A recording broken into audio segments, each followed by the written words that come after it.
എല്ലാവർക്കും നമസ്കാരം. അപ്പോൾ കഴിഞ്ഞ ക്ലാസ്സിൽ നമ്മൾ എവിടം വരെ ബ്രിട്ടീഷിന് തൊട്ട് മുമ്പ് വരെ പഠിച്ചിട്ടുണ്ടായിരുന്നല്ലേ. ഡച്ച് ഫ്രഞ്ച് വരെയാണ് നമ്മൾ പഠിച്ചു നിർത്തിയിട്ടുണ്ടായിരുന്നത്. കർണാട്ടിക് യുദ്ധങ്ങളുടെ കാര്യമൊക്കെ പറഞ്ഞു. ഇന്ന് നമ്മൾ ബ്രിട്ടീഷ് ആധിപത്യത്തിൻ്റെ തുടക്കവും ബാക്കി കാര്യങ്ങളുമാണ് നോക്കാൻ പോകുന്നത്. ഓക്കെ,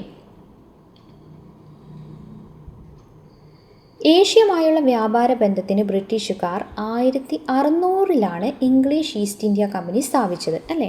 എന്നാണ് 1600 കച്ചവടത്തിനായിട്ട് എത്തിയ അവരെന്ത് ചെയ്തു, പതുക്കെ അധികാരം പിടിച്ചെടുക്കാൻ വേണ്ടിയിട്ടും ശ്രമിച്ചു. അങ്ങനെ കമ്പനിയുടെ പ്രതിനിധി ക്യാപ്റ്റൻ വില്യം ഹോക്കിൻസ് അന്നത്തെ മുഗൾ ചക്രവർത്തിയായ ജഹാംഗീറിൽ നിന്ന് അനുമതി തേടി ഗുജറാത്തിലെ സൂറത്തിൽ ഒരു കച്ചവടത്താവളം സ്ഥാപിച്ചു. ആരാണ് അനുമതി തേടിയത്? ഹോക്കിങ്സ് കേട്ടോ, വില്യം ഹോക്കിങ്സ് ആണ്. William Hawkins. അന്നത്തെ മുഗൾ ചക്രവർത്തി ആരായിരുന്നു? ജഹാംഗീർ ആയിരുന്നു. ജഹാംഗീർ ചോദിച്ചിട്ടുണ്ട് പലതവണ. ഓക്കെ, ഓർത്ത് വയ്ക്കുക കേട്ടോ. അപ്പോൾ കമ്പനിയുടെ പ്രതിനിധിയായിരുന്ന ക്യാപ്റ്റൻ വില്യം ഹോക്കിൻസ് അന്നത്തെ മുഗൾ ചക്രവർത്തിയായിരുന്ന ജഹാംഗീറിൽ നിന്ന് അനുമതി തേടി എവിടെയാണ് കച്ചവടത്താവളം അല്ലെങ്കിൽ ഫാക്ടറി സ്ഥാപിച്ചത്? ഗുജറാത്തിലെ സൂററ്റിലാണ് സ്ഥാപിച്ചത്. ഗുജറാത്തിലെ സൂററ്റിലാണ് സ്ഥാപിച്ചത്. ഇന്ത്യയുടെ വിവിധ ഭാഗങ്ങളിൽ കമ്പനി ഫാക്ടറികൾ ആരംഭിച്ചു. അതിനെ തുടർന്ന് മദ്രാസ്, ബോംബെ, കൽക്കട്ട എന്നീ പ്രദേശങ്ങളിൽ ആധിപത്യം നേടിക്കൊണ്ട് കമ്പനി അവിടങ്ങളിലെ ഭരണത്തിൽ ഇടപെടാൻ വേണ്ടി തുടങ്ങി. അപ്പോൾ ആദ്യം സ്ഥാപിച്ചത് ഗുജറാത്തിലെ സൂററ്റിലാണ്. പിന്നെ ഏതൊക്കെ വന്നു? മദ്രാസ് അല്ലെ, ചെന്നൈ, ദെൻ മുംബൈ, കൽക്കട്ട എന്നീ പ്രദേശങ്ങളിലും ആധിപത്യം നേടി. ബ്രിട്ടീഷുകാർ ഇന്ത്യയിൽ രാഷ്ട്രീയ ആധിപത്യം സ്ഥാപിക്കുന്നത് 1757 പ്ലാസി യുദ്ധത്തിലൂടെയാണ്. പ്ലാസി യുദ്ധം 1757 ബംഗാളിലെ നവാബായിരുന്ന സിറാജുദ്ദൗളയെ റോബർട്ട് ക്ലൈവിൻ്റെ നേതൃത്വത്തിലുള്ള ഈസ്റ്റ് ഇന്ത്യ കമ്പനിയുടെ സൈന്യം യുദ്ധത്തിൽ പരാജയപ്പെടുത്തി. ആരൊക്കെ തമ്മിലായിരുന്നപ്പോൾ? ബംഗാൾ നവാബായ സിറാജ് ഉദ് ദൗളയും അതോടൊപ്പം തന്നെ റോബർട്ട് ക്ലൈവിൻ്റെ നേതൃത്വത്തിലുള്ള ഈസ്റ്റ് ഇന്ത്യ കമ്പനിയുടെ സൈന്യവും. ബംഗാളിൻ്റെ ഭരണം പിടിച്ചെടുത്തത് ബ്രിട്ടീഷുകാർക്ക് ഇന്ത്യയിലെ മറ്റ് പ്രദേശങ്ങൾ തങ്ങളുടെ അധീനതയിൽ കൊണ്ടുവരാൻ സഹായകമായി. കാർഷിക സമ്പന്നമായ ബംഗാളിലെ ഭൂനികുതി കൊണ്ട് ബ്രിട്ടീഷുകാർ സൈനിക ശക്തി മെച്ചപ്പെടുത്തുകയും രാജ്യത്തിൻ്റെ ബാക്കി ഭാഗങ്ങൾ കീഴടക്കാനുള്ള പണം സ്വരൂപിക്കുകയും ചെയ്തു. അപ്പോൾ 1757 പ്ലാസി യുദ്ധം ഓർത്തുവയ്ക്കുക. ആരൊക്കെ തമ്മിലായിരുന്നു? ബംഗാളിലെ നവാബായിരുന്ന സിറാജുദ്ദൗളയും റോബർട്ട് ക്ലൈവിൻ്റെ സൈന്യവും. ഇനി 1764 ബക്സാർ എന്ന സ്ഥലത്ത് വെച്ചുണ്ടായ യുദ്ധത്തോടെയാണ് ബീഹാർ, ബംഗാൾ, ഒറീസ. ഏതൊക്കെയാണ്? ബീഹാർ, ബംഗാൾ, ഒറീസ. ഓക്കെ, ബീഹാർ, ബംഗാൾ, ഒറീസ എന്നീ പ്രവിശ്യകളിലെ നികുതി പിരിക്കുന്നതിനുള്ള അവകാശം കമ്പനി സ്വന്തമാക്കിയത്. അതോടെ ഇന്ത്യയിൽ ഈസ്റ്റ് ഇന്ത്യ കമ്പനിയുടെ ഭരണ സാന്നിധ്യം എന്തായി? ശക്തമായി. മുഗൾ ഭരണാധികാരിയായിരുന്ന ഷാ ആലം രണ്ടാമൻ, അവധിയിലെ നവാബായിരുന്ന ഷുജാ ഉദ് ദൗള, ബംഗാളിലെ നവാബായിരുന്ന മിർ കാസിം എന്നിവരുടെ സംയുക്ത സൈന്യത്തെയാണ് ബ്രിട്ടീഷുകാർ എന്ത് ചെയ്തത്? ഈ യുദ്ധത്തെ 1764 ബക്സാർ യുദ്ധത്തിൽ പരാജയപ്പെടുത്തിയത്. അങ്ങനെ അവർ ബംഗാളിൽ നിന്ന് നികുതി പിരിക്കുവാനുള്ള അവകാശവും എന്ത് ചെയ്തു? കമ്പനി സ്വന്തമാക്കുകയാണ് ഉണ്ടായത്. ഓക്കെ, ഇനി ടിപ്പു സുൽത്താനിലേക്ക് പോകുന്നതിന് മുന്നേ കുറച്ച് കാര്യങ്ങളും കൂടി ഓർത്തു വയ്ക്കുക. എന്തൊക്കെയാണ്?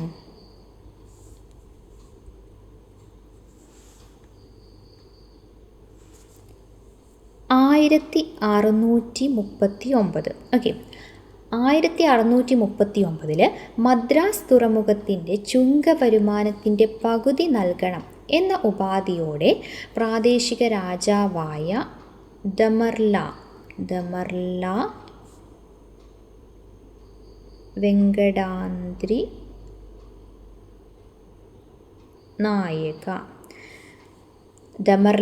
വെങ്കടാദ്രി നായക ദീർഘകാലത്തേക്ക് മദ്രാസ് തുറമുഖ മാർക്ക് കൊടുത്തു, ബ്രിട്ടീഷുകാർക്ക് കൊടുത്തു. ഏത് വർഷം? 1639 കേട്ടോ. ഒന്നുകൂടി പറയാം. 1639 മദ്രാസ് തുറമുഖത്തിൻ്റെ ചുങ്ക വരുമാനത്തിൻ്റെ പകുതി നൽകണമെന്ന ഉപാധിയോടെ പ്രാദേശിക രാജാവായ ദമർല വെങ്കടാദ്രി നായക ദീർഘകാലത്തേക്ക് മദ്രാസ് തുറമുഖം ബ്രിട്ടീഷുകാർക്ക് നൽകി. പിന്നെ അതിനുശേഷം 1662 പോർച്ചുഗീസ് രാജകുമാരിയായ കാതറിനെ വിവാഹം ചെയ്തപ്പോൾ ബ്രിട്ടീഷ് രാജാവ് ചാൾസ് രണ്ടാമന് ഉപഹാരമായി ലഭിച്ച പ്രദേശമാണിത്, ബോംബെ അല്ലേ, ബോംബെ. പിന്നീട് ഈ പ്രദേശം ഇംഗ്ലീഷ് ഈസ്റ്റ് ഇന്ത്യ കമ്പനിക്ക് കൈമാറി. ഇനി 1698 ഇതൊക്കെയാണ് സുധനദി, കാലിക്കട്ട, ദെൻ ഗോവിന്ദ്പൂർ എന്നീ 3 ഗ്രാമങ്ങൾക്ക് ചുറ്റും ബ്രിട്ടീഷുകാർ പണിത കോട്ടയാണ് വില്യം കോട്ട, ഫോർട്ട് വില്യം. ക്രമേണ ഈ പ്രദേശം എന്തായി, പട്ടണമായി മാറി കൽക്കട്ട എന്ന പേരിൽ അറിയപ്പെട്ടു. ഇപ്പോൾ 3 വർഷം ഓർത്തു വയ്ക്കുക. ഏതൊക്കെയാണ്? 1639, 1662, 1698. ഓക്കെ. അപ്പോൾ മദ്രാസ്, ബോംബെ, കൽക്കട്ട. പിന്നെ 1757 നമ്മൾ പറഞ്ഞ പ്ലാസി യുദ്ധം, 1764 ബക്സാർ യുദ്ധവും. ഇനി റോബർട്ട് ക്ലൈവ് പറഞ്ഞൊരു വാചകമുണ്ട്, എനിക്ക് 2000 പട്ടാളക്കാരെ അയച്ചു തരിക, ഞാൻ ഇന്ത്യയെ പിടിച്ചടക്കാം എന്ന് പറഞ്ഞത് ആരാണ്? റോബർട്ട് ക്ലൈവ് ആണ് കേട്ടോ. എന്തുകൊണ്ടായിരിക്കും അദ്ദേഹം അങ്ങനെ പറഞ്ഞത്? എന്തുകൊണ്ടായിരിക്കും? ഇന്ത്യൻ നാട്ടുരാജ്യങ്ങൾക്കിടയിൽ അനൈക്യമുണ്ടായിരുന്നു. പിന്നെ അത് മാത്രമല്ല, ബ്രിട്ടീഷുകാർക്ക് സൈനികമായിട്ടും അല്ലെങ്കിൽ സാങ്കേതിക വിദ്യയായിട്ടും മെച്ചപ്പെട്ട സാങ്കേതിക വിദ്യയൊക്കെ ഉണ്ടായിരുന്നു. അതുകൊണ്ടാണ് എന്ത് പറഞ്ഞത്, എനിക്ക് 2000 പട്ടാളക്കാരെ അയച്ചു തരിക, ഞാൻ ഇന്ത്യയെ പിടിച്ചടക്കാം എന്ന് അഭിപ്രായപ്പെട്ടല്ലെങ്കിൽ അങ്ങനെ പറഞ്ഞത് ആരാണ്? റോബർട്ട് ക്ലൈവ് ആണ് കേട്ടോ, ഓർത്തിരിക്കുക. നമ്മുടെ ബക്സാർ യുദ്ധമായിട്ട് റിലേറ്റ് ചെയ്തിട്ട് ഏതാണ്? 1764 കേട്ടോ ബക്സാർ യുദ്ധം, അത് ഓർത്ത് വയ്ക്കണേ. 1757 പ്ലാസി യുദ്ധം, അത് സിറാജുദ്ദൗളയും റോബർട്ട് ക്ലൈവിൻ്റെ സൈന്യവും. ഇനി ഇന്ത്യയിലെ നാട്ടുരാജ്യങ്ങളെയും യുദ്ധങ്ങളിലൂടെയും നയതന്ത്രത്തിലൂടെയുമാണ് ബ്രിട്ടീഷുകാരെന്ത് ചെയ്തത്? കീഴ്പ്പെടുത്തിയത്. ഇപ്പോൾ ദക്ഷിണേന്ത്യയിലെ നാട്ടുരാജ്യമായിരുന്ന മൈസൂരും ഇംഗ്ലീഷ് ഈസ്റ്റ് ഇന്ത്യ കമ്പനിയും തമ്മിൽ നടന്ന യുദ്ധങ്ങളെയാണ് ആംഗ്ലോ മൈസൂർ യുദ്ധം എന്ന് പറയുന്നത്. എന്താണ് ആംഗ്ലോ മൈസൂർ യുദ്ധം എന്ന് പറയുന്നത്? മൈസൂരും ഇംഗ്ലീഷ് ഈസ്റ്റ് ഇന്ത്യ കമ്പനിയും തമ്മിൽ നടന്ന യുദ്ധമാണ്. മൈസൂർ ഭരണാധികാരിയായിരുന്ന ഹൈദരലിയും മകൻ ടിപ്പു സുൽത്താനുമാണ് മൈസൂർ സേനയെ നയിച്ചത്. 4 തവണ കമ്പനി സൈന്യവും മൈസൂർ സുൽത്താൻമാരും തമ്മിൽ ഏറ്റുമുട്ടി. 1782 ഹൈദരാലിയുടെ മരണാനന്തരം ടിപ്പു സുൽത്താൻ മൈസൂർ സേനയെ നയിച്ചു. ഇനി 1799 4ാം മൈസൂർ യുദ്ധത്തിൽ കമ്പനി സൈന്യം ടിപ്പു സുൽത്താനെ വധിച്ചതോടെ മൈസൂർ ആരുടെ കീഴിലായി? ബ്രിട്ടീഷുകാരുടെ അധീനതയിലാവുകയാണ് ചെയ്തത്. അപ്പോൾ ഇവിടെ ഏതൊക്കെയാണ്? 1782 ഹൈദരാലിയുടെ മരണം ഓർത്തു വയ്ക്കുക. 99 4ാം മൈസൂർ യുദ്ധത്തിലാണ് ആര് വധിച്ചത്? ടിപ്പു സുൽത്താൻ വധിക്കപ്പെട്ടത്. അങ്ങനെ ഇംഗ്ലീഷ് ഈസ്റ്റ് ഇന്ത്യ കമ്പനിയും മറാത്ത രാജ്യവും തമ്മിൽ നടന്നതിനെ നമ്മൾ എന്ത് പറയുന്നു? ആംഗ്ലോ മറാത്ത യുദ്ധം എന്ന് പറയുന്നു. ആംഗ്ലോ മറാത്ത യുദ്ധം കേട്ടോ. ഇത് ആംഗ്ലോ മൈസൂർ യുദ്ധമാണ്. ഇനി ഇംഗ്ലീഷ് ഈസ്റ്റ് ഇന്ത്യ കമ്പനിയും മറാത്ത രാജ്യവും തമ്മിൽ നടന്നതിനെ ആംഗ്ലോ മറാത്ത യുദ്ധം എന്ന് പറയുന്നു. ഇതിൽ 3ാം ആംഗ്ലോ മറാത്ത യുദ്ധത്തോടെയാണ് മറാത്ത ഉൾപ്പെടുന്ന പ്രദേശങ്ങൾ ബ്രിട്ടീഷ് നിയന്ത്രണത്തിലായത്. ഇനി ഇംഗ്ലീഷ് ഈസ്റ്റ് ഇന്ത്യ കമ്പനിയും സിഖുകാരും തമ്മിൽ നടന്നത് ആംഗ്ലോ സിഖ് യുദ്ധം. എന്താണ്? ആംഗ്ലോ സിഖ് യുദ്ധങ്ങളിൽ സിഖുകാരുടെ പരാജയത്തോടെ പഞ്ചാബ് ബ്രിട്ടീഷിൻ്റെ അധീനതയിലാവുകയാണ് ചെയ്തത്. അപ്പോൾ ഓർത്തു വയ്ക്കുക, നമ്മുടെ മൈസൂരും ഇംഗ്ലീഷ് ഈസ്റ്റ് ഇന്ത്യ കമ്പനിയും നടന്നതാണ് ആംഗ്ലോ മൈസൂർ യുദ്ധങ്ങൾ. ഓക്കെ, മൈസൂർ വാർ. ഇനി അതുകൂടാതെ ഇംഗ്ലീഷ് ഈസ്റ്റ് ഇന്ത്യ കമ്പനിയും മറാത്ത രാജ്യവും തമ്മിൽ നടന്നതിന് ആംഗ്ലോ മറാത്ത യുദ്ധങ്ങൾ എന്ന് പറയുന്നു. അതെത്രണ്ണാണ്? 3 അതിനി നമ്മൾ പറയൂട്ടോ ഒന്നും കൂടി. പിന്നെ ഇംഗ്ലീഷ് ഈസ്റ്റ് ഇന്ത്യ കമ്പനിയും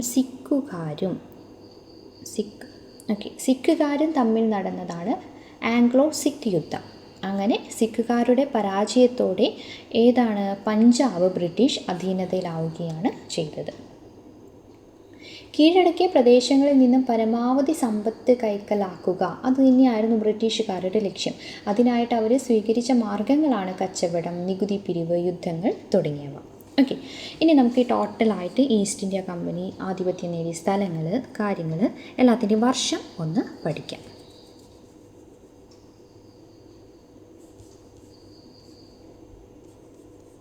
ഓക്കെ, ഏതൊക്കെയാണ് ഇമ്പോർട്ടൻ്റ് ആയിട്ട്? ആദ്യം ഇംഗ്ലീഷ് ഈസ്റ്റ് ഇന്ത്യ കമ്പനി വന്നത് 1600 അല്ലേ.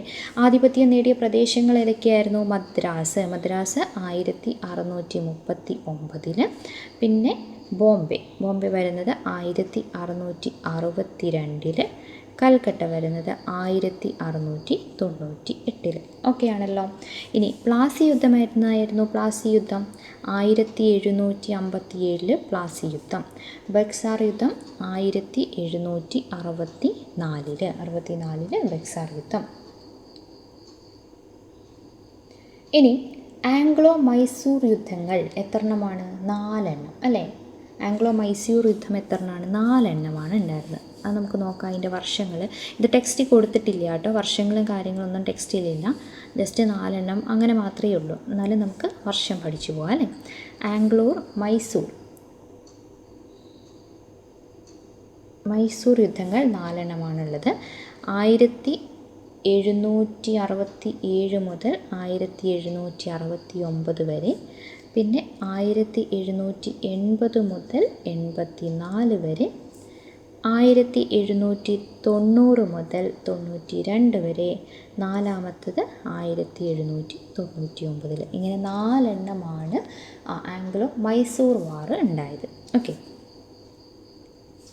പിന്നെ നമ്മൾ ഏത് പഠിച്ചു? ആംഗ്ലോ മൈസൂർ വാർ കഴിഞ്ഞിട്ട് മറാത്ത വാർ, ആംഗ്ലോ മറാത്ത വാർ. അതെത്രണ്ണമാണ്? 3 അതിൻ്റെ വർഷങ്ങൾ ഏതൊക്കെയാണ്? 1775 മുതൽ 82 വരെ, പിന്നെ 1803 മുതൽ 1805 വരെ, 1817 മുതൽ 1818 വരെ. പിന്നെ സിഖ് വാർ 2, അത് 1845 മുതൽ 46, പിന്നെ 1848 49. ഇത്രയും വർഷങ്ങളും കൂടി നിങ്ങളൊന്ന് ഓർത്തിരിക്കുക. ടെക്സ്റ്റിൽ വർഷങ്ങൾ കൊടുത്തിട്ടില്ല, അല്ലാതെ എത്രണ്ണമുണ്ട് എന്ന രീതിയിലാണ് കൊടുത്തിട്ടുള്ളൂ കേട്ടോ. ഇനി നമ്മൾ നോക്കാൻ പോകുന്നത് നികുതി നയങ്ങളാണ്. ബ്രിട്ടീഷുകാർ നടപ്പാക്കിയ നികുതി നയങ്ങൾ എന്തൊക്കെയായിരുന്നു എന്ന് നോക്കാം. ഒന്നാമത് എന്താണ്? ശാശ്വത ഭൂനികുതി വ്യവസ്ഥ അല്ലേ, പെർമനൻറ്റ് ലാൻഡ് റവന്യൂ സെറ്റിൽമെൻറ്റ്. 1793 വർഷം. എന്നാണ് 1793. അത് നടപ്പാക്കിയ പ്രദേശങ്ങൾ ഏതൊക്കെയാണ്? ബംഗാൾ, ബീഹാർ, ഒറീസയിലാണ് നടപ്പാക്കിയ വ്യക്തി കോൺവാലിസ് പ്രഭുവാണ്. എന്തായിരുന്നു അതിൻ്റെ സവിശേഷത? ഭൂ ഉടമകളായിരുന്ന സെമീന്ദാർ ബ്രിട്ടീഷുകാർക്ക് വേണ്ടി ഉയർന്ന നിരക്കിൽ നികുതി പിരിച്ചു. വിളവിലുള്ള ഏറ്റക്കുറച്ചിലുകൾ പരിഗണിക്കാതെ നിശ്ചിത തുക കർഷകർ നിർബന്ധമായും നികുതിയായിട്ട് നൽകണമായിരുന്നു. അതാണ് പെർമനൻറ്റ് ലാൻഡ് റവന്യൂ സെറ്റിൽമെൻറ്റ് അല്ലെങ്കിൽ ശാശ്വത ഭൂനികുതി വ്യവസ്ഥ. കോൺവാലിസ് പ്രഭുവാണ് അത് നടപ്പിലാക്കിയത്.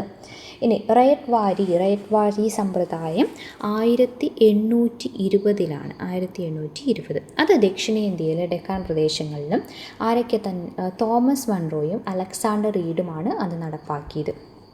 ഇവിടെ കർഷകരെ ഭൂ ഉടമകളായി പരിഗണിച്ചു. ബ്രിട്ടീഷുകാർ കർഷകരിൽ നിന്ന് നേരിട്ട് നികുതി പിരിക്കുകയാണ് ഉണ്ടായത്. പിന്നെ നികുതി നൽകുന്നതിൽ വീഴ്ച വരുത്തിയ കർഷകരുടെ ഭൂമി ബ്രിട്ടീഷുകാർ പിടിച്ചെടുത്തു. റയറ്റ് വാരി 1820. ഓക്കെ, കർഷകരിൽ നിന്ന് ബ്രിട്ടീഷുകാർ നേരിട്ട് നികുതി പിരിക്കുകയും നികുതി നൽകുന്നതിൽ വീഴ്ച വരുത്തിയ കർഷകരുടെ ഭൂമി ബ്രിട്ടീഷുകാർ പിടിച്ചെടുക്കുകയും ചെയ്തു. ഇനി മഹൽവാരി സമ്പ്രദായം 1822. ഉത്തരേന്ത്യ, മധ്യേന്ത്യ, പഞ്ചാബ് തുടങ്ങിയ പ്രദേശങ്ങളിലാണ് നടപ്പാക്കിയത്. Holt Mackenzie. അവിടെ ഗ്രാമത്തെ ഒരു യൂണിറ്റായി കണക്കാക്കിയാണ് നികുതി പിരിച്ചിട്ടുണ്ടായിരുന്നത്. നികുതിയിൽ വീഴ്ച വരുത്തുന്ന ഗ്രാമത്തെ ബ്രിട്ടീഷ് ഇന്ത്യയോട് കൂട്ടിച്ചേർക്കുകയാണ് ചെയ്തിട്ടുണ്ടായിരുന്നത്. ഓക്കെ, ഇനി ബ്രിട്ടീഷുകാരുടെ നികുതി സമ്പ്രദായത്തിൻ്റെ ഫലമായിട്ട് കൃഷിഭൂമി നഷ്ടപ്പെടാതിരിക്കാൻ വേണ്ടിയിട്ട് പണമിടപാടുകാർ, അതായത് മണി ലെൻഡേഴ്സിൽ നിന്ന് പണം കടം വാങ്ങാൻ കർഷകർ നിർബന്ധിതരായി. തന്മൂലം കർഷകർ കടക്കെണിയിലായി. ഇവരുടെ ഭൂമി പിടിച്ചെടുക്കുവാനുള്ള അധികാരം പണമിടപാടുകാർക്കുണ്ടായിരുന്നു. ബ്രിട്ടീഷുകാരുടെ പുതിയ നിയമവ്യവസ്ഥയും ഭൂനികുതി സമ്പ്രദായങ്ങളും പണമിടപാടുകാരെ പ്രോത്സാഹിപ്പിക്കുന്നതുമായിരുന്നു, അല്ലേ? ഭക്ഷ്യവിളകൾക്ക് പകരം ബ്രിട്ടീഷുകാർക്ക് ആവശ്യമായ നീലം, പരുത്തി തുടങ്ങിയ നാണ്യവിളകൾ കൃഷി ചെയ്യാൻ ബ്രിട്ടീഷുകാർ കർഷകരെ നിർബന്ധിച്ചു. നാണ്യവിളകളുടെ വ്യാപനം ഭക്ഷ്യവിളകൾ കുറയുന്നതിനും ഭക്ഷ്യക്ഷാമത്തിന് കാരണമാവുകയും ചെയ്തു. കാർഷിക മേഖലയിൽ വർദ്ധിച്ചു വന്ന ഈ വാണിജ്യവൽക്കരണം കർഷകരെ ചൂഷണം ചെയ്യാൻ പണമിടപാടുകാരെ സഹായിച്ചു. വിളവെടുത്തു കഴിഞ്ഞാൽ കർഷകർക്ക് കിട്ടുന്ന വിലയ്ക്ക് കാർഷികോൽപ്പന്നങ്ങൾ വിൽക്കേണ്ടതായും വന്നു. കർഷകർ കിട്ടുന്ന വിലയ്ക്ക് കാർഷികോൽപ്പന്നങ്ങൾ എന്ത് ചെയ്യേണ്ടതായിട്ട് വന്നു? വിൽക്കേണ്ടതായിട്ട് വന്നു. അപ്പം ഈ ബ്രിട്ടീഷ് നികുതി നയങ്ങൾ കർഷകരെ ശരിക്കും ബാധിച്ചു, അല്ലേ? ഉയർന്ന നിരക്കിലുള്ള നികുതി അടയ്ക്കാൻ കർഷകർ ബുദ്ധിമുട്ടി. പിന്നെയോ എന്തെങ്കിലും ഇപ്പോൾ വെള്ളപ്പൊക്കമോ അല്ലെങ്കിൽ വരൾച്ചയോ കൃഷിനാശമോ ഒക്കെ സംഭവിച്ചു കഴിഞ്ഞാൽ അവിടെ നികുതി ഇളവൊന്നും ലഭിച്ചിട്ടുണ്ടായില്ല. പിന്നെ അതുമാത്രമല്ല, കർഷകർക്ക് കൃഷിഭൂമി നഷ്ടപ്പെടാതിരിക്കാൻ പണമിടപാടുകാരെ ആശ്രയിക്കേണ്ടി വന്നു, അല്ലേ? അങ്ങനെ കടക്കെണിയിൽപ്പെട്ട കർഷകർക്ക് ഭൂമി അവസാനം നഷ്ടപ്പെടുകയും ചെയ്തു. അപ്പോൾ കർഷകരെ പോലെ തന്നെ കൈത്തൊഴിലാളികാർക്കും ബ്രിട്ടീഷ് നയങ്ങൾ ദുരിതത്തിലാക്കി. ബ്രിട്ടനിൽ നിന്നുള്ള യന്ത്രനിർമ്മിത ഉൽപ്പന്നങ്ങൾ ഇന്ത്യയിലേക്ക് ഇറക്കുമതി ചെയ്യപ്പെട്ടു. അവയുമായുള്ള മത്സരം മൂലം കൈത്തൊഴിലുകാരുടെ ഉൽപ്പന്നങ്ങളായ പരുത്തി, പട്ട്, കമ്പിളി വസ്ത്രങ്ങൾ, പിന്നെ തുകല്, മൺപാത്രം അങ്ങനെയുള്ളതിൻ്റെയൊക്കെ വിപണി എന്ത് ചെയ്തു? നഷ്ടപ്പെട്ടു. ഇത് കരകൗശല തൊഴിലിൽ ഏർപ്പെട്ടിരുന്നവരുടെ തൊഴിൽ നഷ്ടപ്പെടുന്നതിനും കാരണമായി. അങ്ങനെ പലരും ആ കൈത്തൊഴിലുകളൊക്കെ ഉപേക്ഷിക്കാൻ നിർബന്ധിതരാകുണ്ടായിട്ടോ. അപ്പോൾ ഇവിടെ നമ്മൾ പറഞ്ഞത് എന്താണ്? നീലം അങ്ങനെയുള്ള നാണ്യവിളകൾ കൃഷി ചെയ്യാൻ കൃഷിക്കാരെ നിർബന്ധിതരാക്കി. പക്ഷെ അവരും അവസാനം എന്തിലേക്ക്? കടക്കെണിയും ദാരിദ്ര്യവും ഒക്കെയായി മാറി. അതുപോലെ തന്നെയാണ് കൈത്തൊഴിലുകാരെയും, അല്ലേ? യന്ത്രനിർമ്മിത ഉൽപ്പന്നങ്ങളൊക്കെ ഇറക്കുമതി ചെയ്തു. അങ്ങനെ കൈത്തൊഴിലുകാരുടെ വിപണിയും നഷ്ടപ്പെട്ടു. ഇനി ഈ ചൂഷണത്തിനെതിരെയുള്ള പോരാട്ടങ്ങളാണ് ഇനി നമ്മൾ പഠിക്കാൻ പോകുന്നത്. ബ്രിട്ടീഷുകാരുടെ സാമ്പത്തിക നയങ്ങൾ ഇന്ത്യയിലെ വിവിധ ജനവിഭാഗങ്ങളെ പ്രതികൂലമായിട്ട് ബാധിച്ചു, അല്ലേ? അതിൽ വരുന്നത് ഓരോന്നാണ് നമ്മൾ പഠിക്കുന്നത്. ഒന്നാമത്തേതാണ്, ആദ്യം നമുക്ക് ബംഗാളിലുണ്ടായ ക്ഷാമത്തെ പറ്റി നോക്കാം, അല്ലേ? ബംഗാളിലുണ്ടായ ക്ഷാമം പരിഹരിക്കുന്നത് ഈസ്റ്റ് ഇന്ത്യ കമ്പനി യാതൊരു ശ്രമവും നടത്തിയില്ല. അതിനാൽ ദരിദ്രരായ കർഷകരും തൊഴിലാളികളും ബ്രിട്ടീഷുകാർക്കെതിരെ പോരാടി. കർഷക കലാപത്തിന് സന്യാസിമാരുടെ പിന്തുണയും ഉണ്ടായിരുന്നു. അതിനാൽ ഇവ സന്യാസി കലാപങ്ങൾ എന്നറിയപ്പെടുന്നു. സന്യാസിമാരോടൊപ്പം ഫക്കീർമാരും ബ്രിട്ടീഷുകാർക്കെതിരെ കലാപത്തിൽ അണിചേർന്നു. അതുകൊണ്ട് ഈ കലാപത്തെ സന്യാസി ഫക്കീർ കലാപം എന്നും വിളിക്കുന്നു. ഭവാനി പഥക്, മജ്നു ഷാ എന്നിവരായിരുന്നു സന്യാസി ഫക്കീർ കലാപത്തിന് നേതൃത്വം നൽകിയത്. ആരൊക്കെയാണ്? ഭവാനി പഥക്കും മജ്നു ഷായുമാണ് കേട്ടോ. ഭവാനി പഥക്കും മജ്നു ഷായുമാണ് ഇതിന് നേതൃത്വം നൽകിയത്. ഇതിന് സന്യാസി കലാപം അല്ലെങ്കിൽ സന്യാസി ഫക്കീർ കലാപം. 1882 ബംഗാളി ഭാഷയിൽ ബങ്കിം ചന്ദ്ര ചാറ്റർജി രചിച്ച ആനന്ദമഠം നോവലിൽ നിന്നാണ് നമ്മുടെ ദേശീയ ഗീതമായ വന്ദേ മാതരം എടുത്തിട്ടുള്ളത്, അല്ലേ? അതിൽ ഭവാനന്ദൻ എന്ന കഥാപാത്രം ആലപിക്കുന്ന ഗാനമായാണ് വന്ദേ മാതരം നോവലിൽ പരാമർശിക്കുന്നത് കേട്ടോ. അപ്പോൾ ഈ ബങ്കിം ചന്ദ്ര ചാറ്റർജിയുടെ ഈ ആനന്ദമഠം എന്ന നോവലിൽ ഈ സന്യാസിമാരും പോരാളികളായപ്പോൾ എന്ന രീതിയിൽ പറയുന്നുണ്ട് 1773 സന്യാസി കലാപത്തെ പറ്റി. ഓക്കെ, ഇനി അടുത്തത് ഏതാണ്? ബ്രിട്ടീഷ് കൊളോണിയൽ ഭരണത്തിനെതിരെ നടന്ന ഏറ്റവും പ്രധാനപ്പെട്ട കാർഷിക കലാപമായിരുന്നു ബംഗാളിലെ നീലം കലാപം അല്ലെങ്കിൽ നീലം കർഷക കലാപം 1859. ബ്രിട്ടീഷുകാരായ തോട്ടക്കാർ ഗ്രാമപ്രദേശങ്ങളിൽ സ്ഥാപിച്ചിട്ടുള്ള ഫാക്ടറികൾക്കാവശ്യമായ അമരിച്ചെടി കൃഷി ചെയ്യാൻ കർഷകരെ നിർബന്ധിച്ചു. ഈ അമരിച്ചെടിയിൽ നിന്ന് ഉൽപ്പാദിപ്പിക്കുന്ന നീലം ബ്രിട്ടീഷുകാർക്ക് മാത്രമേ വിൽക്കാൻ കഴിയുള്ളൂ. പിന്നെ നീലത്തിന് കമ്പോള വിലയേക്കാൾ താഴ്ന്ന വില മാത്രമാണ് കർഷകർക്ക് ബ്രിട്ടീഷുകാർ നൽകിയിരുന്നത്. കടുത്ത ഭക്ഷ്യക്ഷാമത്തിനും ചൂഷണത്തിനും സാമ്പത്തിക ബുദ്ധിമുട്ടുകൾക്കും ഇത് വഴിതെളിച്ചു. കൃത്രിമ ചായം കണ്ടെത്തിയതോടെ നീലത്തിൻ്റെ ആവശ്യകത കുറഞ്ഞത് ദാരിദ്ര്യം വർദ്ധിപ്പിക്കുകയും ചെയ്തു. ഇനി ആരുടെയൊക്കെ നേതൃത്വത്തിലാണ് ദിഗംബർ ബിശ്വാസിൻ്റെയും വിഷ്ണു ബിശ്വാസിൻ്റെയും നേതൃത്വത്തിലാണ് നീലം കലാപത്തിന് തുടക്കം കുറിച്ചത്. ബംഗാളിലുടനീളം കലാപം പടർന്നു പിടിച്ചതോടെ കർഷകർ നീലം കൃഷി ഉപേക്ഷിക്കുകയും തുടർന്ന് നീലം ഫാക്ടറികൾ ആക്രമിച്ചു. കർഷകരുടെ പ്രതിരോധം ശക്തമായപ്പോൾ തോട്ടക്കാർ എന്ത് ചെയ്തു? ഫാക്ടറികൾ അടച്ചുപൂട്ടുകയും ബംഗാളിൽ നീലം കൃഷി ഏതാണ്ട് ഇല്ലാതാവുകയുമാണ് ചെയ്തത് കേട്ടോ. ഇനി നീൽ ദർപ്പൺ എന്ന് പറയുന്ന നാടകം ആരുടേതാണ്? ദിനബന്ധു മിത്രയുടേതാണ്. 1860 ദിനബന്ധു മിത്ര നീൽ ദർപ്പൺ എന്ന നാടകം രചിച്ചത്. ബംഗാളിലെ നീലം കർഷകർ അനുഭവിക്കുന്ന ദുരിതങ്ങളെ ആസ്പദമാക്കിയുള്ള നാടകമാണത്. അതും ഓർത്തിരിക്കുക. ഓക്കെ, ഇനി അടുത്തതാണ് സാന്താൾ കലാപം. 18ാം നൂറ്റാണ്ടിൽ ബംഗാൾ പ്രവിശ്യയിലെ രാജ്മഹൽ കുന്നിലേക്ക് കുടിയേറി പാർത്ത ഗോത്ര ജനവിഭാഗമാണ് ഈ സാന്താൾ എന്ന് പറയുന്നത്. ഭൂവുടമകൾ അന്യായമായി കരം പിരിക്കുകയും കൊള്ളപ്പലിശക്കാർ നിരന്തരമായി കടം നൽകുകയും പകരമായി അവരുടെ ധാന്യങ്ങളും വനവിഭവങ്ങളും തട്ടിയെടുക്കുകയും ചെയ്തിരുന്നു. ഇതെല്ലാം ബ്രിട്ടീഷുകാരുടെ പിൻബലത്തോടു കൂടിയായിരുന്നു നടന്നിരുന്നത്. ഭൂമിയുമായുള്ള ഗോത്ര ജനതയുടെ ബന്ധത്തെക്കുറിച്ച് യാതൊരു ധാരണയുമില്ലാതിരുന്ന ബ്രിട്ടീഷ് ഭരണകൂടത്തിന് ഇതെല്ലാം എന്തുമാത്രമായിരുന്നു? നികുതി വരുമാനം വർദ്ധിപ്പിക്കാനുള്ള ഉപാധികൾ മാത്രമായിരുന്നു. തങ്ങൾ നേരിട്ട അനീതികൾക്കെതിരെ ഗോത്രജനതയെ അണിനിരത്തി 1855 ബ്രിട്ടീഷുകാർക്കെതിരെ സാന്താളുകൾ പോരാട്ടങ്ങൾക്ക് തുടക്കം കുറിച്ചു. ഈ കലാപങ്ങൾക്ക് നേതൃത്വം നൽകിയ സിദോവിനെയും കാനുവിനെയും, ആരൊക്കെയാണ്? സിദോ, കാനു, അവരെ ബ്രിട്ടീഷുകാരെന്ത് ചെയ്തു? വധിച്ചു. കലാപം ക്രൂരമായി അടിച്ചമർത്തപ്പെട്ടെങ്കിലും ഗോത്രജനതയുടെ പ്രതിരോധ ചരിത്രത്തിലെ ഒരു സുപ്രധാന അധ്യായമാണിത് സാന്താൾ കലാപം എന്ന് പറയുന്നപ്പോൾ 1855 എന്നുള്ളത് ഓർത്തിരിക്കുക.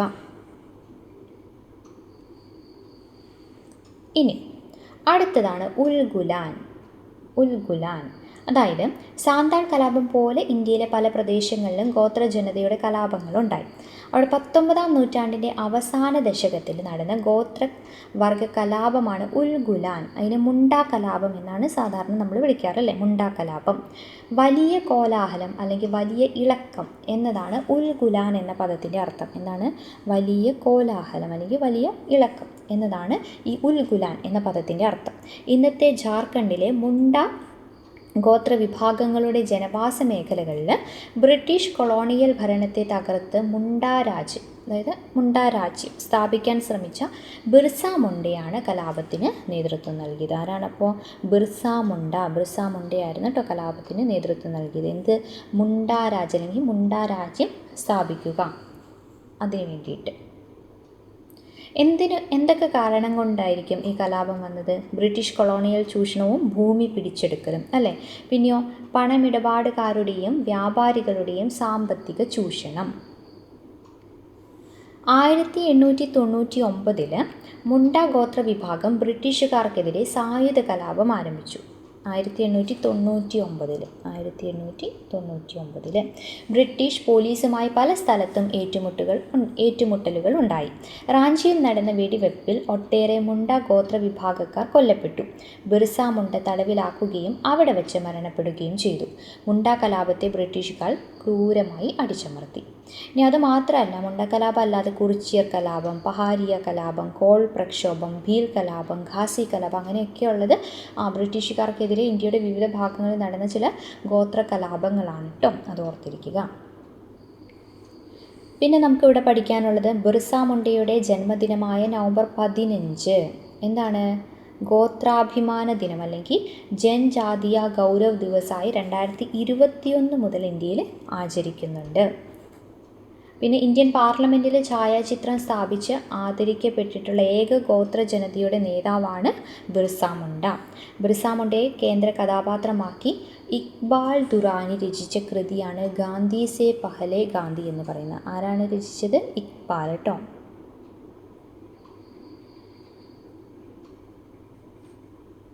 ഇക്ബാൽ ദുറാനി.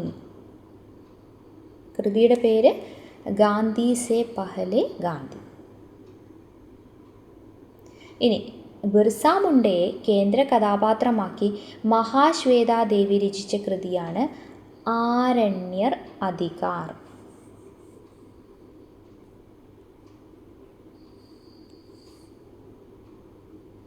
ആരണ്യർ അധികാർ.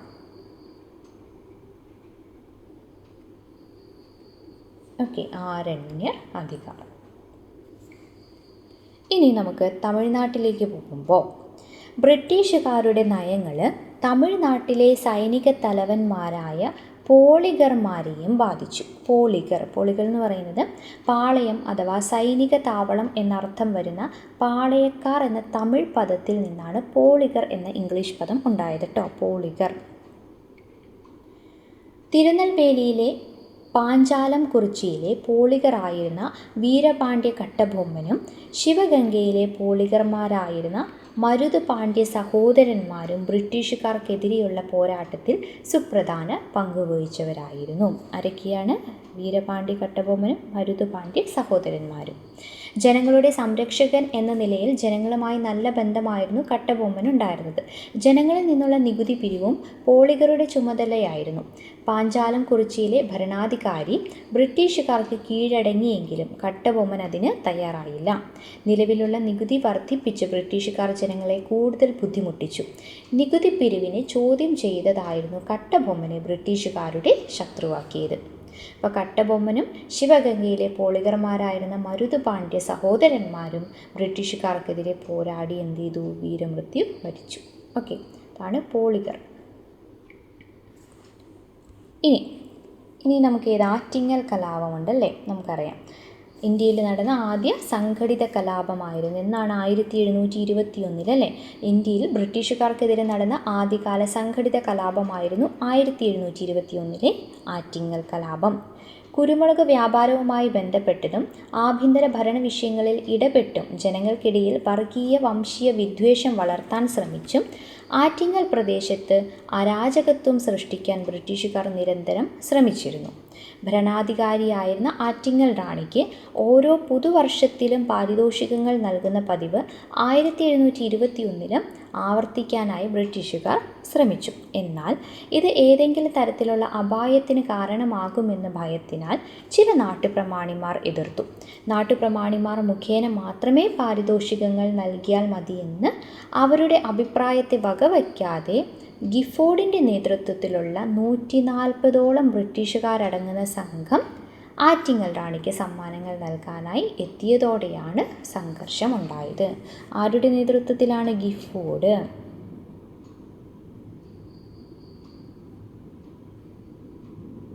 ഗിഫോർഡ് അല്ലേ?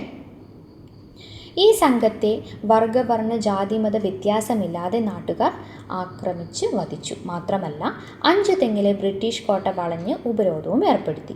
കേരളത്തിൽ ബ്രിട്ടീഷ് അധികാരത്തിനെതിരെ നടന്ന ആദ്യ സംഘടിത ജനകീയ പ്രക്ഷോഭമെന്ന നിലയിൽ ആറ്റിങ്ങൽ കലാപം പ്രാധാന്യമർഹിക്കുന്നു. 1721 അല്ലേ? ആദ്യത്തെ സംഘടിത കലാപമാണ്.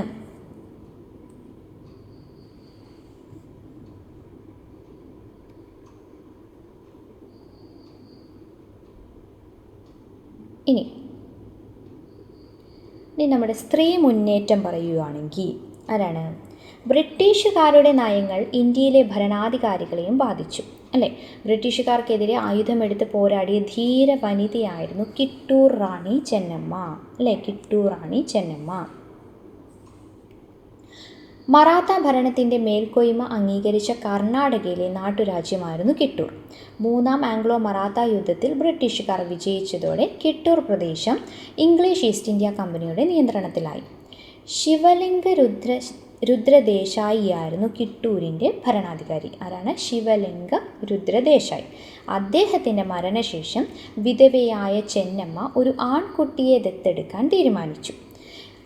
അത് ഇംഗ്ലീഷ് ഈസ്റ്റ് ഇന്ത്യ കമ്പനി തടയുകയും കിട്ടൂരിനെ ബ്രിട്ടീഷ് ഇന്ത്യയോട് കൂട്ടിച്ചേർക്കുകയും ചെയ്തു. ഇതിൽ പ്രകോപിതയായ കിട്ടൂർ റാണി ചെന്നമ്മ ബ്രിട്ടീഷുകാരുമായി യുദ്ധം പ്രഖ്യാപിച്ചു. 1829 ബ്രിട്ടീഷുകാരുടെ തടവിൽ കഴിയവെയാണ് കിട്ടൂർ റാണി ചെന്നമ്മ മരണപ്പെട്ടത് ഓക്കെ.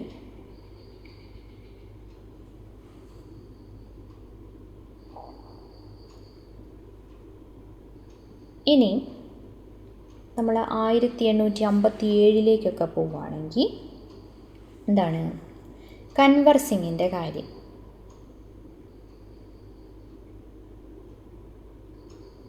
ഇംഗ്ലീഷ് ഈസ്റ്റ് ഇന്ത്യ കമ്പനിക്കെതിരെ ഇന്ത്യയുടെ പല ഭാഗത്തും ഒറ്റപ്പെട്ട പോരാട്ടങ്ങൾ ഉണ്ടായിരുന്നു അല്ലേ, നമ്മളിപ്പോൾ കണ്ടു. അത്തരം പോരാട്ടങ്ങളെല്ലാം കമ്പനി എന്ത് ചെയ്തു? കമ്പനിയുടെ പട്ടാളം അടിച്ചമർത്തി. എന്നാൽ ബ്രിട്ടീഷ് സാമ്രാജ്യത്വത്തിനെതിരായി ഇന്ത്യയിൽ നടന്ന സംഘടിത കലാപമായിരുന്നു 1857 ഉണ്ടായത്. അതുകൊണ്ട് തന്നെയാണ് അതിനെ എന്ത് വിളിക്കുന്നത്? ഇന്ത്യയുടെ ഒന്നാം സ്വാതന്ത്ര്യ സമരമായിട്ട് ചരിത്രകാർ പറയുന്നത്. അതിൽ സാധാരണക്കാർ, കർഷകർ, കൈത്തൊഴിലുകാർ, നാട്ടുരാജാക്കന്മാർ, സൈനികർ, ഭൂപ്രഭുക്കൾ തുടങ്ങിയ സമൂഹത്തിലെ വിവിധ ജനവിഭാഗങ്ങൾ പങ്കെടുത്ത ആദ്യത്തെ ബ്രിട്ടീഷ് വിരുദ്ധ സമരമായിരുന്നു ഇത് 1857 ഒന്നാം സ്വാതന്ത്ര്യ സമരം അല്ലേ. ഇനി എന്തുകൊണ്ടായിരിക്കും വിവിധ തരത്തിലുള്ള ജനങ്ങൾ അല്ലെങ്കിൽ വിവിധ ജനവിഭാഗങ്ങൾ ഇതിൽ പങ്കെടുത്തത്? ബ്രിട്ടീഷുകാർ നടപ്പിലാക്കിയ ഭരണ പരിഷ്കാരങ്ങൾ കലാപത്തിന് കാരണമായി അല്ലേ. അതിൽ അത്തരത്തിലുള്ള 2 ബ്രിട്ടീഷ് നയങ്ങളായിരുന്നു സൈനിക സഹായ വ്യവസ്ഥയും അതോടൊപ്പം തന്നെ ദത്തവകാശ നിരോധന നിയമവും. സബ്സിഡറി അലയൻസും ഡോക്ട്രിൻ ഓഫ് ലാപ്സ്. സൈനിക സഹായ വ്യവസ്ഥ എന്ന് പറയുന്നത് എന്താണ്? ഇന്ത്യയിൽ ബ്രിട്ടീഷുകാരുടെ സാമ്രാജ്യ വികസനത്തിനും കൂടുതൽ അധീശത്വം ഉറപ്പിക്കുന്നതിനും വേണ്ടി ഗവർണർ ജനറൽ ആയിരുന്ന ആരാണ്? വെല്ലസ്ലി പ്രഭു നടപ്പിലാക്കിയ പദ്ധതിയാണ് സൈനിക സഹായ വ്യവസ്ഥ. അത് പ്രകാരം ബ്രിട്ടീഷുകാരുമായി സൈനിക സഖ്യത്തിൽ ഏർപ്പെടുന്ന നാട്ടുരാജ്യങ്ങൾ ചില വ്യവസ്ഥകൾ പാലിക്കേണ്ടിയിരുന്നു. എന്തൊക്കെയാണ്? സൈനിക സഹായ വ്യവസ്ഥയിൽ ഏർപ്പെടുന്ന നാട്ടുരാജാവ് കമ്പനി സൈന്യത്തിൻ്റെ ഒരു യൂണിറ്റ് തൻ്റെ രാജ്യത്തിനുള്ളിൽ സ്ഥിരമായി പാർപ്പിക്കണം. ഓക്കെ. എന്നിട്ടോ ആ സൈനിക വിഭാഗത്തിലുള്ള എല്ലാ ചെലവും ആ രാജാവ് വേണം വഹിക്കാനായിട്ട്. പിന്നെ കമ്പനിയുടെ അനുമതിയില്ലാതെ മറ്റ് യൂറോപ്യൻ രാജ്യങ്ങളുമായി സഖ്യത്തിൽ ഏർപ്പെടാൻ പാടില്ല. ബ്രിട്ടീഷ് ഗവർണർ ജനറലുമായി ആലോചിക്കാതെ ഒരു നടപടിയും സഖ്യരാജാവ് എടുക്കാനും പാടില്ല. ഇനി സഖ്യരാജാവ് തൻ്റെ രാജ്യത്തൊരു ബ്രിട്ടീഷ് റെസിഡൻറ്റിനെയും താമസിപ്പിക്കണം. ഈ വ്യവസ്ഥ ലംഘിക്കപ്പെട്ട ആ നാട്ടുരാജ്യത്തെ എന്ത് ചെയ്യും? ബ്രിട്ടീഷുകാർ പിടിച്ചെടുക്കും. അതായിരുന്നു സൈനിക സഹായ വ്യവസ്ഥ. ഇനി ദത്തവകാശ നിരോധന നിയമം, ഡോക്ട്രിൻ ഓഫ് ലാപ്സ്. അതെന്താണ്? ഒരു നാട്ടുരാജ്യത്തിലെ ഭരണാധികാരി പിന്തുടർച്ച അവകാശികളായി ആൺമക്കളില്ലാതെ മരിച്ചാൽ മറ്റൊരു കുടുംബത്തിൽ നിന്ന് ഒരു ആൺകുട്ടിയെ അനന്തരാവകാശിയായി ദത്തെടുക്കുന്ന സമ്പ്രദായം ഉണ്ടായിരുന്നു. എന്നാൽ ബ്രിട്ടീഷ് ഗവർണർ ജനറലായിരുന്ന ഡൽഹൌസി പ്രഭു നടപ്പാക്കിയ ദത്തവകാശ നിരോധന നിയമപ്രകാരം ദത്തെടുക്കുവാനുള്ള രാജാവിൻ്റെ അധികാരം ഇല്ലാതായി.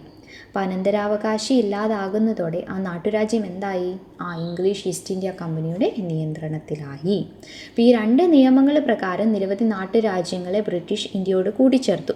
ദുർഭരണം ആരോപിച്ച് അവധ് എന്ന നാട്ടുരാജ്യവും എന്ത് ചെയ്തു? ബ്രിട്ടീഷ് ഇന്ത്യയോട് കൂട്ടിച്ചേർക്കുകയാണ് ഉണ്ടായത്. അപ്പം ഇതാണ് ഒരു കാര്യം. പിന്നെയുള്ളത് എന്താണ്? ഈസ്റ്റ് ഇന്ത്യ കമ്പനിയിലെ ഇന്ത്യൻ സൈനികർക്ക് ബ്രിട്ടീഷുകാരോടുണ്ടായ അസംതൃപ്തിയും 1857 കലാപത്തിന് മറ്റൊരു കാരണമാണ്.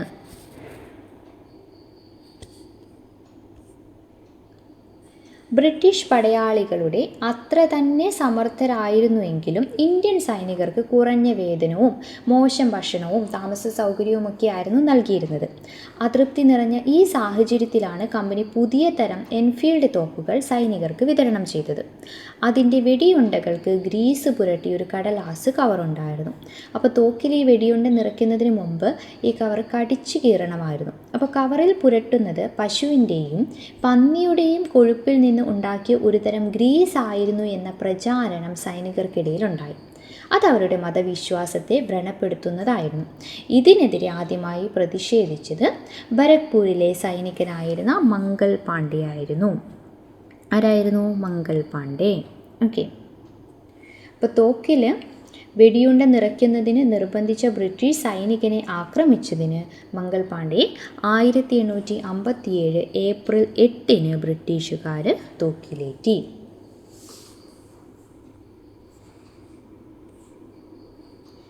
1857 കലാപം ആരംഭിച്ചത് ഉത്തർപ്രദേശിലെ മീററ്റിലായിരുന്നു.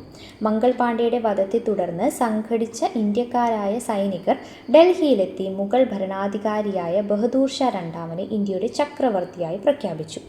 സൈനികരെ കൂടാതെ അധികാരം നഷ്ടപ്പെട്ട നാട്ടുരാജ്യങ്ങളിലെ ഭരണാധികാരികളും കർഷകരും മറ്റു ജനവിഭാഗങ്ങളും ഉത്തരേന്ത്യയുടെ പല ഭാഗങ്ങളിലും കലാപത്തിൽ പങ്കെടുത്തു. മാസങ്ങൾ കൊണ്ട് ബ്രിട്ടീഷുകാർ എല്ലായിടത്തും ലഹള അടിച്ചമർത്തി. നിരവധി ഇന്ത്യക്കാരെ വെടിവെച്ചു കൊന്നു. വളരെ പേരെ പീരങ്കി കൊണ്ട് കിരയാക്കി. അനേകായിരങ്ങളെ വഴിമരക്കൊമ്പുകളിൽ ജീവനോടെ തലകീഴായി കെട്ടിത്തൂക്കി. അവധിൽ മാത്രം കലാപത്തിൽ കൊല്ലപ്പെട്ട 1.5 ലക്ഷം പേരിൽ 1 ലക്ഷം പേർ സാധാരണക്കാരായിരുന്നു. ബ്രിട്ടീഷുകാരുടെ ക്രൂരമായ അടിച്ചമർത്തലിനെ ശക്തമായി പ്രതിരോധിക്കാൻ ഇന്ത്യയിലെ വിവിധ ജനവിഭാഗങ്ങളുടെ ഐക്യത്തിന് സാധിച്ചു. കലാപം നടക്കാത്ത ഇടങ്ങളിൽ പോലും സാധാരണ ജനങ്ങളുടെ പിന്തുണ കലാപകാരികൾക്കുണ്ടായി. കലാപത്തിൻ്റെ യഥാർത്ഥ ശക്തി എന്ന് പറയുന്നത് ഹിന്ദു മുസ്ലിം ഐക്യമായിരുന്നു. ഇനി എന്താ നമുക്ക് നോക്കാനുള്ള കലാപം നടന്ന സ്ഥലവും കലാപത്തിന് നേതൃത്വം നൽകിയവരാരൊക്കെയാണ്? ഡൽഹിയിൽ ആരായിരുന്നു? ബഹദൂർ ഷാ രണ്ടാമൻ അല്ലേ? ബഹദൂർ ഷാ രണ്ടാമനാണ് കലാപകാരികളെ ഇന്ത്യയുടെ ചക്രവർത്തിയായി പ്രഖ്യാപിച്ചതും പിന്നെ ഈ വിപ്ലവാനന്തരം ബ്രിട്ടീഷുകാർ രംഗൂണിലേക്ക് നാട് കടത്തിയതും ആരെയാണ്? ബഹദൂർ ഷാ രണ്ടാമനെയാണ്. പിന്നെ ഡൽഹിയിൽ തന്നെ ജനറൽ ഭക്ത് ഖാൻ ഉണ്ടായി അല്ലേ?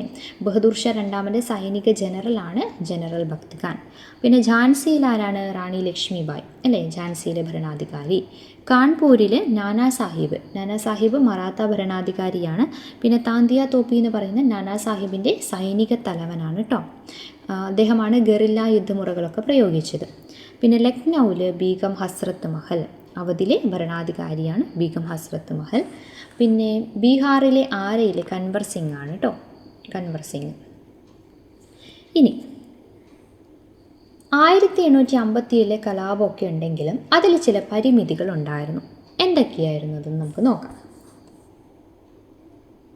എന്തൊക്കെയായിരുന്നു? കലാപം ഉത്തരേന്ത്യയിലെ ഏതാനും ഭാഗങ്ങളിൽ മാത്രമായി ഒതുങ്ങി. കലാപത്തിന് സംഘടിത നേതൃത്വം ഉണ്ടായിരുന്നില്ല. കലാപകാരിയേക്കാൾ മെച്ചപ്പെട്ട സൈനിക ശേഷിയും സംഘാടന മികവും ആർക്കുണ്ടായിരുന്നു? സൈന്യത്തിനുണ്ടായിരുന്നു. ഇന്ത്യയിലെ മധ്യവർഗം പൊതുവെ കലാപത്തെ അനുകൂലിച്ചുമില്ല. നാട്ടുരാജ്യങ്ങളിലെ ഭരണാധികാരികൾ ഒരു വിഭാഗം കലാപത്തിൽ നിന്നും വിട്ടുനിന്നു. ഇതൊക്കെ 1857 കലാപത്തിൻ്റെ ചില പരിമിതികളായിരുന്നു. ഇനി ഈ 1857 കലാപത്തെ ബ്രിട്ടീഷുകാർ അടിച്ചമർത്തിയെങ്കിലും അത് പിൽക്കാലത്ത് ഇന്ത്യ ചരിത്രത്തിൽ ശ്രദ്ധേയമായ ഒരു സ്വാധീനം ചെലുത്തിയല്ലേ? അതെന്തുകൊണ്ടായിരിക്കും? ഇന്ത്യയിലെ ഇംഗ്ലീഷ് ഈസ്റ്റ് ഇന്ത്യ കമ്പനിയുടെ ഭരണം അവസാനിച്ചില്ലേ?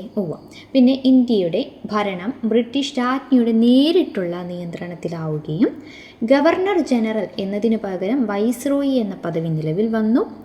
ഇന്ത്യയുടെ പിൽക്കാല ദേശീയ പ്രസ്ഥാനങ്ങൾക്ക് അത് പ്രചോദനമാവുകയും ചെയ്തു. അപ്പോൾ കച്ചവടത്തിനായിട്ട് വന്ന വിദേശികൾ ഇന്ത്യയിലെ രാഷ്ട്രീയാധിപത്യം നേടിയെടുക്കുകയും അതിനെതിരെ ഇന്ത്യയിലെ വിവിധ പ്രദേശങ്ങളിലെ ജനവിഭാഗങ്ങൾ നടത്തിയ ചെറുത്തുനിൽപ്പുകളുമാണ് നമ്മൾ ഈ ഒരു ചാപ്റ്ററിൽ പഠിച്ചത് കേട്ടോ. അത്ര ഓർത്തു വയ്ക്കുക. ഒരു കാര്യവും കൂടി നോക്കാനുള്ളത്, ടെക്സ്റ്റിൽ പറയുന്നത് എന്താണ്? 1857 കലാപം ഇത് സിനിമയും സാഹിത്യവും ഏതൊക്കെയാണ്? ഇപ്പോൾ മോഹൻ സിൻഹയുടെ 1857. പിന്നെ കേതൻ മെഹ്ത സംവിധാനം ചെയ്ത മംഗൾ പാണ്ഡെ ദ റേസിംഗ്. ആരാണ്? കേതൻ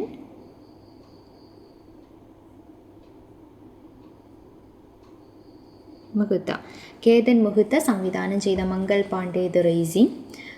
പിന്നെ ക്രിഷ് ജഗർലമുഡിയുടെ Manikarnika, the queen of Jhansi. ജഗർലമുഡിയുടെ Manikarnika, the queen of Jhansi. അതൊക്കെ എന്താണ്? ചലച്ചിത്രങ്ങളാണ് കേട്ടോ. അതൊക്കെ 1857 കലാപം പശ്ചാത്തലമാക്കി നിർമ്മിക്കപ്പെട്ട ചലച്ചിത്രങ്ങളാണ്. ഇനി അതുകൂടാതെ മഹാശ്വേതാ ദേവിയുടെ ഝാൻസി റാണിയും മലയാറ്റൂർ രാമകൃഷ്ണൻ്റെ അമൃതം തേടി എന്ന നോവലും 1857 കലാപം പശ്ചാത്തലമാക്കി രചിക്കപ്പെട്ടിട്ടുള്ളതാണ്. ഇത്രയുമാണ് ഈ ഒരു ചാപ്റ്ററിൽ പഠിക്കാനുള്ള. കുറച്ച് കൂടുതൽ കാര്യങ്ങൾ പഠിക്കാനുണ്ട്. പക്ഷേ നിങ്ങൾ 2 തവണ കഥ പോലെ ഇത് ശ്രദ്ധിച്ച് കേട്ടിരുന്നിട്ട് ഇമ്പോർട്ടൻ്റ് ആയിട്ടുള്ള വർഷങ്ങളും കാര്യങ്ങളൊക്കെ ഓർത്ത് വയ്ക്കുകയാണെങ്കിൽ സിമ്പിളായിട്ട് നിങ്ങൾക്ക് പഠിച്ചെടുക്കാൻ വേണ്ടി സാധിക്കും. അപ്പോൾ ഒരു വലിയ ചാപ്റ്റർ ആയിരുന്നല്ലേ, നമുക്ക് വേണ്ടപ്പെട്ട കുറേ കാര്യങ്ങൾ, എക്സാമിന് ചോദിക്കുന്ന കുറേ കാര്യങ്ങൾ ഈ ഒരൊറ്റ ചാപ്റ്ററിൽ തന്നെയുണ്ട്. അപ്പോൾ എല്ലാവരും നന്നായി പഠിക്കുക. അടുത്ത ക്ലാസ്സിൽ വീണ്ടും കാണാം. താങ്ക്